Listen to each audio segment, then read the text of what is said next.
அன்பார்ந்த முருக பக்தர்களுக்கு வணக்கம். நான் ஜெயமேஷ் கோபி. நம்ம அகல்யான்னு சொல்லி ஒரு தெய்வ குழந்தைக்கு உதவி பண்ணியிருந்தோம்.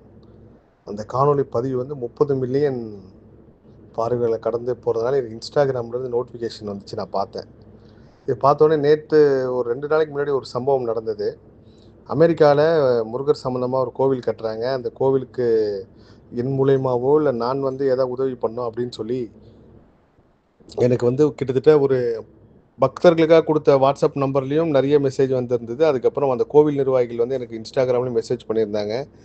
நான் அதுக்கப்புறம் அவங்க தொடர்பு கொண்டு என் நம்பர் கொடுத்து பேசுகிறப்போ நான் பதிவு பண்ணியிருந்தேன். ஐயா, இந்த மாதிரி நான் வந்து எனக்கு முருகர்கிட்ட பணி வந்து கோவிலுக்கு செய்கிறது, கோவிலில் வந்து கோவில் சார்ந்து உதவி பண்ணுறது இல்லைங்க. நான் அப்படி செய்ய வேண்டிய காசில் வந்து நான் ஒரு தெய்வ குழந்தை மிஷின் வாங்கி கொடுத்துருவேன். வாய் பேச முடியாது, காது கேட்காத குழந்தைக்கு.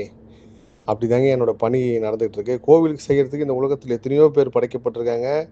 எப்படி திருப்பதி, திருத்தணி எல்லா ஆறுபடை முருகர்களுக்கும் எங்கேயா ஒரு இடத்துல இருந்து ஒரு முருக பக்தர் உதவி செய்கிறாரு, அப்புறம் சின்ன சின்ன கோயிலுக்கு உதவி செய்கிறாங்க அப்படின்னு நிறைய பேர் இதுக்கு முன்னாடியே படைக்கப்பட்டிருக்காங்க. ஆனால் இந்த வாய் பேச முடியாத, காது கேட்காத குழந்தைங்களுக்கு வந்து ஹெல்ப் பண்ணுறது வந்து வெளியில் தெரியவும் தெரியாது. இவங்க இங்கே தான் இருக்கான்னு கூட தெரியாதுங்க. அவங்களுக்கு ஹெல்ப் பண்ணுறது கஷ்டம். ஸோ அதனால் என்னால் எந்த உதவியும் பண்ண முடியாது. ஆனால் நான் கண்டிப்பாக உங்கள் கோவில் கும்பாபிஷேகத்துக்கு வருவேன். நிச்சயமாக நடக்கும். ரொம்ப பிரம்மாண்டமாக நடக்கும். நானே என்னோடய சொந்த செலவில் வரேன். கண்டிப்பாக உங்களுக்காக நான் ஒரு காணொளி பதிவு பண்ணி தரேன் அப்படின்னு சொல்லியிருந்தேன். கரெக்டாக அதுக்கு அடுத்த நாள் அதே மாதிரி ஒரு முருக பக்தர் கோவிலுக்கு உதவி பண்ண வந்து எனக்கு ஃபோன் பண்ணி, நான் தெய்வ குழந்தைகளுக்கு ஹெல்ப் பண்ணட்டுமா இல்லை கோவிலுக்கு உதவி பண்ணட்டுமா அப்படின்னு கேட்டார்.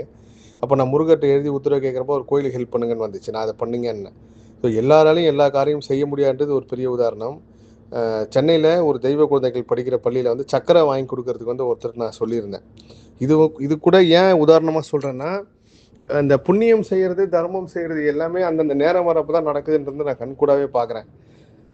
எல்லா வசதியும் இருக்குது அவருக்கு. அந்த சக்கரை உதவி பண்ணுறது வந்து ஒரு பெரிய விஷயம் இல்லை. ஆனால் நிறைய பேர் சொல்லுவாங்க, இனிப்பு வந்து அவ்வளோ சீக்கிரம் எல்லாரும் ஹெல்ப் பண்ண முடியாதுன்ட்டு. ஆனால் பண்ணிட்டு இருந்தவரால் பண்ண முடியாத ஒரு சூழ்நிலை. அவருக்கு தனிப்பட்ட முறையில் பிரச்சனை.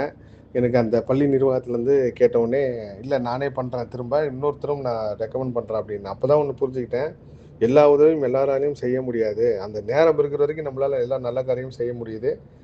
நேரம் வந்ததுக்கப்புறம், நேரம் போனதுக்கப்புறம் மாற்றம் நடக்கிறது வந்து கண்கூடா நான் பார்த்த உண்மை.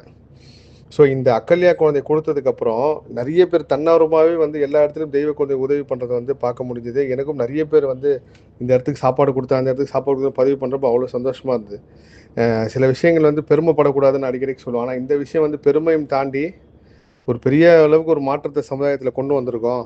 கண்டிப்பாக எதிர்காலத்தில் வாய் பேச முடியாத, காது கேட்காத, பார்வையற்ற ஒரு குழந்தைங்களுக்கு வந்து ஒரு பெரிய எதிர்காலமும் ஒரு நலத்திட்டமும் இந்த பிரபஞ்சம் உருவாக்கி கொடுக்குன்றது எனக்கு அடிக்கடி தியானத்தில் வந்துகிட்டே இருக்கும். அது எப்படி மற்ற இந்தியா இல்லாமல் வெளிநாடுகள்லாம் அவங்களுக்கு பெரிய இம்பார்ட்டன்ஸ் கொடுக்குறாங்களோ, அதே மாதிரி இந்தியாலேயும் வரும்.